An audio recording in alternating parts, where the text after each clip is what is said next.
Perkenalkan, nama saya Rizky Puring dari kelas 2 BTNK dengan NIM 221344058. Sini saya akan menjelaskan mengenai laporan praktikum pengolahan sinyal digital praktikum ke-9. Pada praktikum 9 ini diberi 6 buah soal. Untuk yang pertama, kita disuruh untuk membuat menulis program seperti ini. N sama dengan 0, 0,001, lalu 0,6. Lalu ada program untuk membuat sinyal X sama dengan sin 2 kali Pi dikali 30 dikali N ditambah sin 2 dikali Pi dikali 50 dikali N. Lalu outputnya akan menjadi seperti ini. Setelah itu, lengkapi program di atas hingga dapat menampilkan sinyal X dengan panjang sampel 100. Tuliskan pada laporan. Untuk yang ini langsung diplotting bersamaan, jadi hasilnya seperti ini. Ini untuk yang pertamanya. Lalu ini untuk yang keduanya yang sudah di panjang sampel 100. Untuk program pertama seperti itu. Lalu untuk program kedua,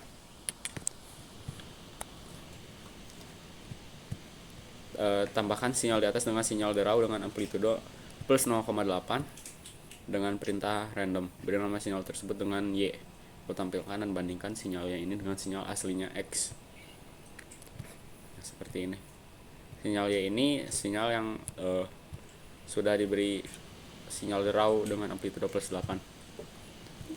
Jadi seperti ini, ada deraunya.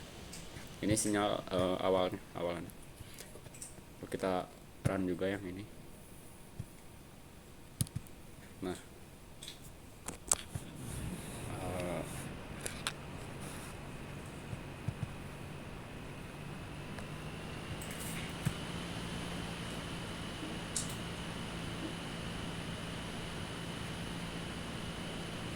di sini kita bisa lihat untuk amplitudonya, untuk sinyal aslinya 2. Lalu untuk sinyal deraunya ini berada di sekitaran 3 ke atas ya.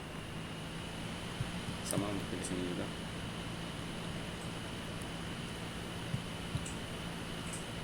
Nah, untuk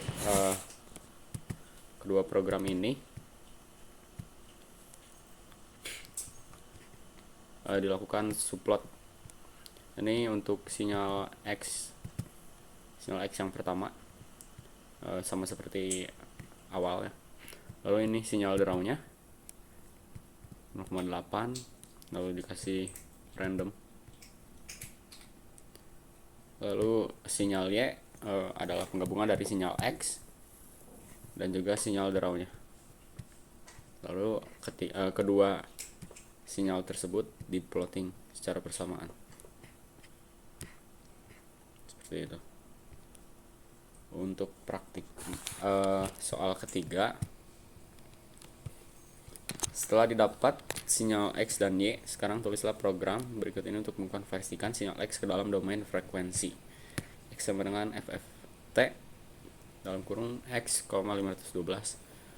PXX sama dengan X dikali conjugate X per 512, lalu F sama dengan 1000 dikali 1 hingga 512 per 512. Lalu diplotting. Hasilnya seperti ini. Yang asalnya sinyal Y dalam domain waktu, lalu di sini diubah ke domain frekuensi seperti itu. Di sini kita coba run. Nah,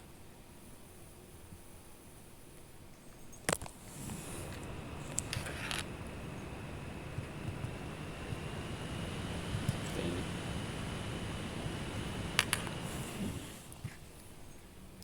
Lalu di sini perhatikan bahwa komponen dasar Fourier adalah 512 sinyal. Sementara kalau diperhatikan, sinyal aslinya memiliki 600 sampel pada domain waktu. Kedua bilangan tersebut tidak berhubungan. Sinyal ditampilkan dalam besaran power PXX. Jelasan bagian program pada baris keempat dan fungsi angka 1000 pada baris kelima. Angka 1000 pada baris kelima ini, 1000 yang itu, digunakan untuk mengatur rentang frekuensi dari vektor F, vektor frekuensi. Dengan mengalihkan 1 sampai 512 dengan angka 1000, maka frekuensi dapat diatur dari 0 hingga 1 kHz. Lalu untuk pembagian dengan 512 digunakan untuk memastikan bahwa vektor f memiliki jumlah elemen yang sama dengan vektor hasil FFT, yang memungkinkan untuk memplotting spektrum amplitudo dengan frekuensi yang sesuai. Seperti itu. Lalu untuk yang keempat, gunakan cara yang sama untuk mengkonversikan sinyal Y dan bandingkanlah hasilnya dengan percobaan nomor 3. Beri nama sinyalnya Y dan PY. Bandingkan pula hasilnya dengan hasil percobaan nomor 1 dan 2 pada domain mana sinyal mudah diamati. Berikan kesimpulan.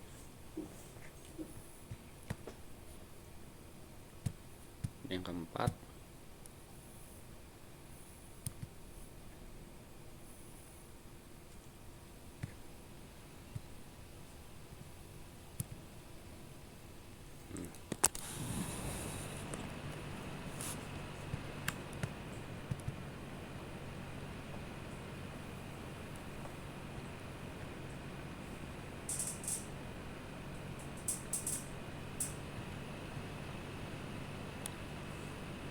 adalah spektrum amplitudo sinyal Y, dan ini sinyal Y yang merupakan penggabungan dari sinyal asli dan draw. Lalu yang kelima,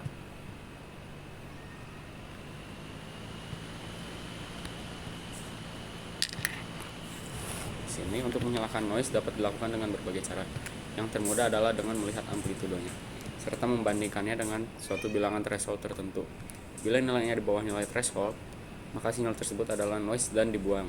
Buatlah program untuk komponen noise dari Y dan beri nama sinyalnya XM.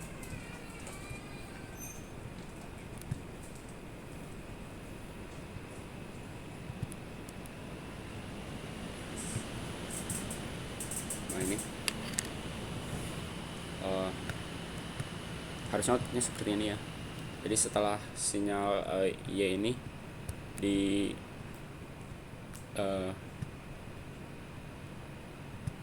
kita filter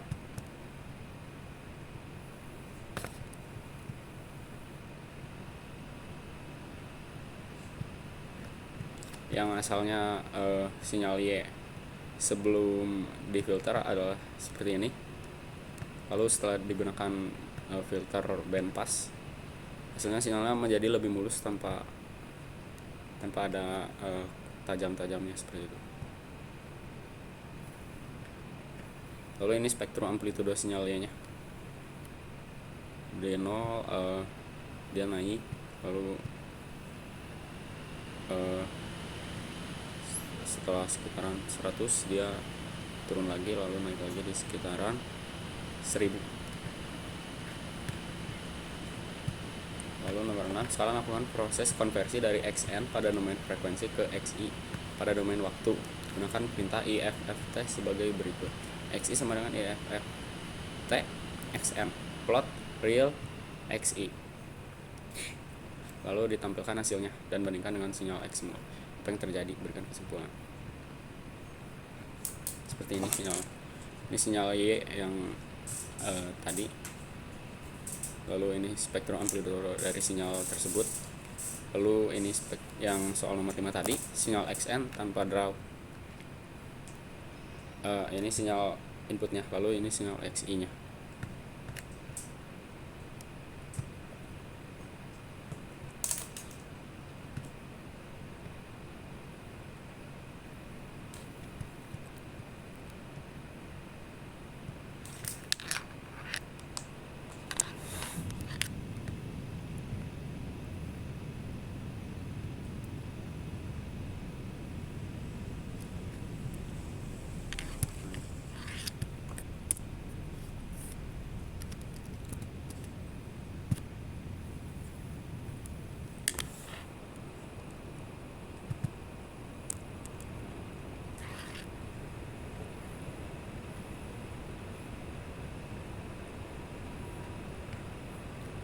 Setelah itu di sini ada kesimpulannya.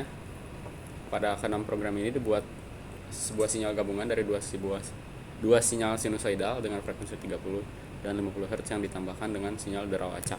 Setelah itu dilakukan transformasi Fourier cepat atau FFT, Fast Fourier Transform, pada sinyal yang telah ditambahkan draw untuk mengubahnya dari domain waktu ke domain frekuensi. Lalu komponen draw-nya dihapus dari sinyal dengan mengatur komponen dari hasil FFT yang amplitudenya di bawah nilai batas atau threshold untuk menjadi 0 untuk menghilangkan frekuensi draw yang tidak diinginkan, sama seperti X ini. Nah, jadi nilai draw-nya dihilangkan dengan nilai threshold yang sudah ditentukan. Lalu sinyal kemudian diubah kembali ke domain waktu menggunakan transformasi Fourier cepat inverse IFFT, inverse fast Fourier transform, yang menghasilkan sinyal yang telah dibersihkan dari draw. Juga dilakukan konversi kembali ke domain frekuensi menggunakan IFFT pada sinyal yang telah dibersihkan dari draw. Dan terakhir dipaparkan sinyal asli dengan draw, spektrum amplitude sinyal asli, sinyal yang telah dibersihkan dari draw, dan sinyal yang telah dikonversi kembali ke domain frekuensi seperti pada grafik ini di atas. Nah, untuk kesimpulannya, transformasi Fourier bisa digunakan untuk membersihkan sinyal dari draw. Lalu pemilihan nilai ambang threshold untuk filternya penting dalam proses penghilangan draw. Mungkin cukup sekian yang dapat saya jelaskan. Mohon maaf bila ada kesalahan. Terima kasih.